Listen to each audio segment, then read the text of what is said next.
Hello tout le monde, bienvenue sur ma chaîne YouTube. Je suis très heureuse de vous retrouver. J'espère que vous allez bien. Moi, ça va très bien. Comme vous pouvez le voir sur le titre de la vidéo, nous allons parler des futures mamans enceintes. Alors, être adolescente et être encore un enfant, soi-même, ce n'est pas quelque chose de facile. Mais vous devez savoir que vous n'êtes pas toute seule dans cette situation. Je ne suis pas là pour vous parler de mon cas à moi, mais plutôt de vous répondre en fait dans l'attente d'un enfant quand on est adolescente. On n'y est pas préparé psychologiquement, mais physiquement, le corps est déjà, lui, bien prêt. Donc, je vais vous parler plutôt de tout ce qui est administration, comment attendre un enfant quand on a 17 ans au lieu de 40 ans, comment préparer l'arrivée de ce grand événement quand on a 17 ans au lieu de 40 ans, parce que j'ai essayé de chercher des vidéos dans cette situation-là. J'ai cherché, à part trouver des vidéos de jeunes mamans de 17-18 ans en anglais.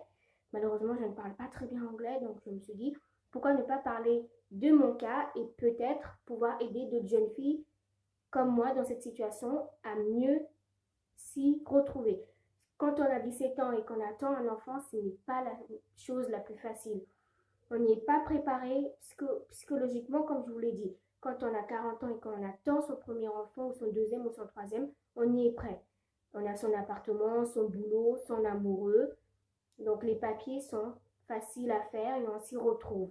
Et quand on a 17 ans, on vient à peine de sortir de l'adolescence et qu'on va bientôt rentrer dans le monde des adultes, et qu'on vit chez ses parents, quand on attend ce bébé, ben, on ne s'y attend pas du tout. Désolée si je bug un peu, j'essaie de trouver les mots qui correspondent à peu près. Donc je ne suis pas là aujourd'hui pour vous montrer mon stade de grossesse. Je suis plutôt là pour donner des conseils, aider et pouvoir informer. Parce que quand on a 17 ans, c'est pas du tout facile. Quand on attend un enfant, c'est plus complexe que quand on en a 40 ans. Quand vous avez 48, vous allez annoncer la grossesse à vos parents, ils sont heureux. Mais quand on est adolescente et qu'on se retrouve enceinte, il y a plusieurs raisons que vous vous retrouvez enceinte par accident ou parce que vous en avez envie. Ça, je ne juge pas. Mais vous devez savoir que vous n'êtes pas seul dans cette situation-là et qu'il y a des professionnels qui sont là pour vous aider et vous suivre tout au long de votre grossesse. Déjà, pour les jeunes filles qui ne se retrouvent plus ou qui viennent d'apprendre qu'elles sont enceintes et qui ne savent pas toujours faire, et si elles souhaitent garder le bébé pour X raisons, vous avez des PMI, des plannings, des protections maternelles et infantiles, où il y a des sages-femmes qui vont vous créer un dossier, et de ce dossier jusqu'à la naissance du bébé vous aidera à vous y retrouver. On y suivra les prises de sang, les rendez-vous chez le gynécologue et votre situation personnelle. Ensuite, pour les jeunes filles qui ne veulent pas garder la grossesse à 17 ans pour X raisons, vous avez des plannings familiales, vous en trouvez généralement dans chaque ville ou dans la ville d'à côté, si vous n'en avez pas dans votre ville. Et elle peut vous aider à vous accompagner pour un avortement, une prise de pilule, enfin tous ces professionnels-là sont vous suivre. Et je vais plus vous parler des mamans enceintes. Comme je vous l'ai dit, attendre ce grand événement quand on est encore nous-mêmes des enfants, ce n'est pas la chose la plus facile. Parce qu'il faut s'y préparer. Déjà, sachez que administrativement, vous devez faire toute déclaration. Que vous avez 16 ans ou que vous ayez 40 ans, dès que vous attendez votre premier enfant, il faut le déclarer à la sécurité sociale et à la CAF. C'est qu'il y a une obligation pour pouvoir à la CAF pour pouvoir toucher des indemnités ou payer des frais d'hôpitaux, la sécurité sociale pour vous payer vos frais de médicaments si vous en avez à prendre au cas où si votre grossesse ne se passe pas très bien. Les rendez-vous chez votre gynécologue si vous n'avez pas assez d'argent, enfin être suivi et les plannings et les PMI aussi sont placés justement pour ça. Voilà.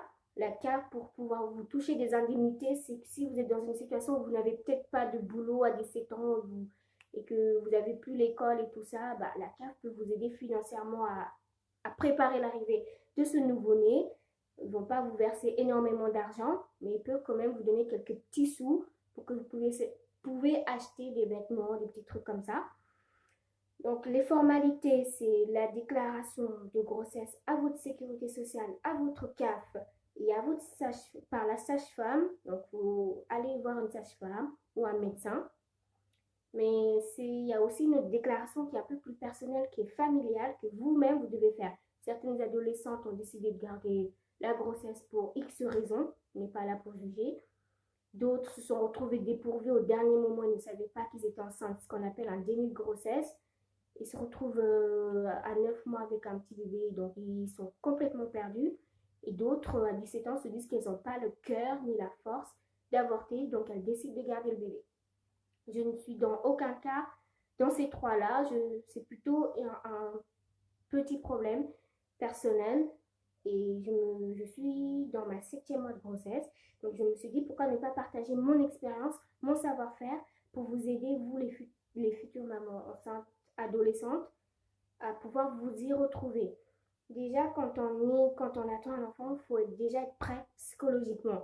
Vous devez peser le pour et le contre. Le pour et le contre, c'est est-ce que je suis dans une bonne situation? Est-ce que ma famille est-elle prête à l'accepter? Ou est-ce que je suis dans une bonne situation amoureuse? Parce que oui, quand on attend un enfant, cela peut détruire une relation amoureuse adolescente. Vous êtes avec votre copain depuis 1789, façon de parler. Et quand vous lui annoncez cela, est-ce qu'il est avec vous ou est-ce qu'il n'est pas avec vous? Il y en a plus qui se retrouvent seules du jour au lendemain quand elles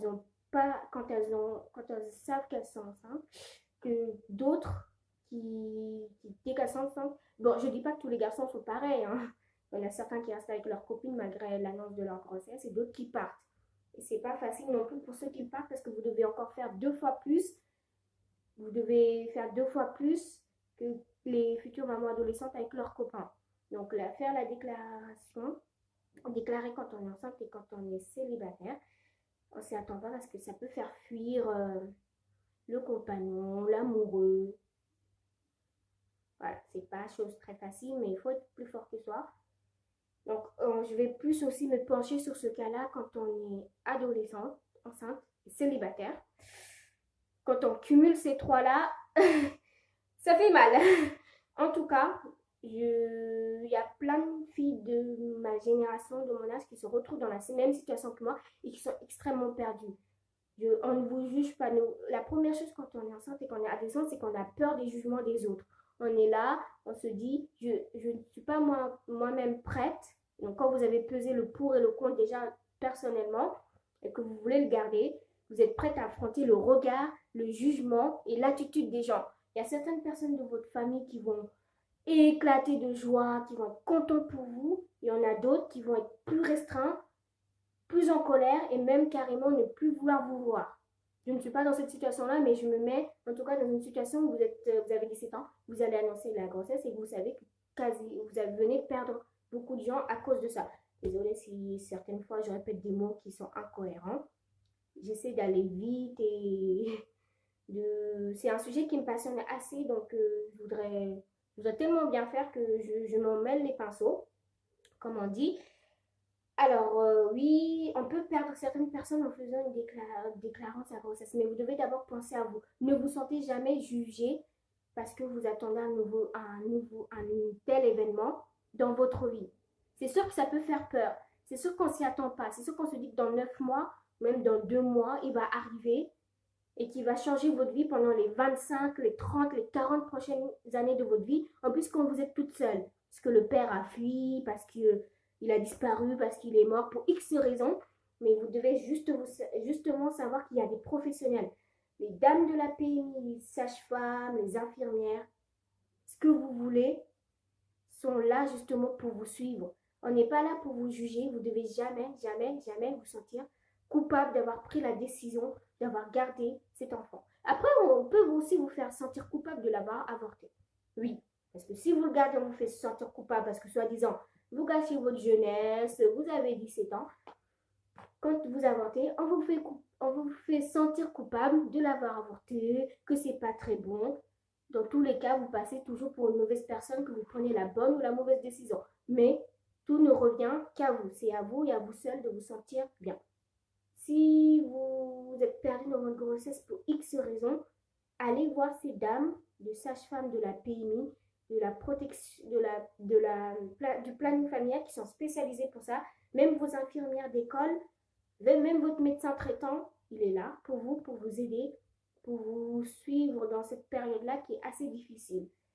Ne vous sentez jamais mal d'avoir eu un moment où vous vous êtes dit, j'ai peut-être 17 ans, mais j'ai envie de le garder. Oui, parce que c'est ce que je me suis mise à penser. J'ai 17 ans, j'ai décidé de le garder, je dois affronter le regard des gens tous les jours, que ce soit au magasin, au parc, à la piscine, à l'école. C'est assez compliqué. Mais je m'en fous, parce que c'est ma décision, et c'est moi qui l'assume. Bien. Je suis dans une situation où moi, il va très prochainement arriver. Donc, cette vidéo va durer une quinzaine de petites minutes. C'était juste pour vous dire que pour tout ce qui est... ma chaîne va devenir une chaîne de partage pour la préparation d'une grossesse, l'attente d'un nouveau-né. Donc, si vous avez des questions, si vous êtes carrément perdu et que vous avez vraiment besoin de réponses claires venant d'une adolescente qui se retrouve dans cette situation, je suis là et n'hésitez pas à m'envoyer des messages, n'hésitez pas à me contacter, n'hésitez pas à me suivre sur les d'autres réseaux sociaux et même à 2 h du matin, oui, parce que c'est vraiment un sujet qui me concerne, parce que franchement, c'est pas facile quand on a 17 ans et qu'on se réveille un jour et qu'on attend un nouveau-né, un futur nouveau-né. Donc on est très très très perdu, on a peur, on se retrouve dans une bulle, dans un cage où on se dit qu'est-ce que j'ai fait? Parce que oui, pendant un certain temps, vous allez dire j'ai fait la plus grosse erreur de ma vie. Mais dès que vous prenez la décision de le garder, sachez que vous vous êtes vous-même mis dans la situation. C'est que vous êtes prête à le faire. Vous le gardez pour X raisons. Peut-être que c'est familial ou religieux. Ou vous le gardez parce que vous ne pouvez pas faire un avortement pour une raison de santé ou X raisons. Chacun a ses raisons et on n'est pas là pour juger. Je ne suis pas là pour juger. Je suis la première personne à vous dire que quand on est adolescente, c'est vraiment pas facile. Il faut tout préparer. L'arrivée d'un bébé vous change complètement. Donc là, je vais vous montrer 2-3 petits trucs pour la maternité qu'il faudrait avoir si vous allez bientôt accoucher dans les quelques semaines, dans les quelques mois à venir. C'est des vêtements qu'on vous demandera généralement d'avoir à la maternité. Donc, je vais vite fait vous montrer. Et voilà, je vais vous donner un petit conseil de fin pour les jeunes filles qui ont des vergetures. Alors, voici l'un des premiers trucs. J'ai pris un truc bleu, mais ça, c'est des vêtements mixtes. Donc, on peut tomber sur du blanc, du rose, du gris, du orange. Donc ça, il faut l'avoir. Il faut aussi avoir ce petit truc. Donc vous voyez, j'espère que vous voyez. Il faut aussi avoir ça. Ce qu'on va généralement vous demander à la maternité. Il faut en avoir 2 ou 3. Ça dépend de combien de temps vous allez rester à votre maternité. Et il faut... Désolée. Non, ça c'est trop grand. Avoir un petit pyjama. Même s'il est en été ou en début septembre et qu'il fait chaud, les 2-3 premiers jours de sa vie, il faut généralement avoir des pyjamas ou des petits gilets assez chauds parce qu'un nouveau-né, ça a une peau assez sensible. Donc lui, quand il vient au monde, il a froid, même si cela ne dure qu'une journée ou 2. Donc il faut en avoir. Et aussi, c'est très important à la maternité d'avoir 2 biberons, un pour l'eau et un pour le lait, ou les 2 pour le lait. Donc généralement, prenez-en 1 ou 2 pour les futures mamans qui vont bientôt accoucher. Et avoir des petits chaussons, des petites chaussettes. Je vais vous laisser. Malheureusement, je ne peux pas rester plus longtemps pour vous montrer plus de choses. J'espère que cette vidéo vous aura plu, que vous devez toujours ne jamais vous sentir coupable d'avoir gardé votre grossesse, même à 17 ans, comme à 40 ans, comme à 50 ans. Vous faites ce que vous voulez de votre corps. Si vous avez peur, je comprends, parce que je suis dans cette situation-là et plus nous avançons dans les jours, plus ça va arriver de plus en plus vite. C'est assez effrayant, mais il faut s'y préparer psychologiquement. Vous n'êtes pas seul. Si vous avez une famille qui vous aime, un toit où vivre, Voilà. On parlera de tout ça un autre jour. Mais malheureusement, je suis obligée de vous quitter. Donc, si cette vidéo vous a plu, je vous laisse mettre un pouce bleu. Si elle ne vous a pas plu, un pouce rouge. Je vous laisse vous abonner si vous êtes intéressé. Et je vous retrouve pour une prochaine vidéo. À très bientôt!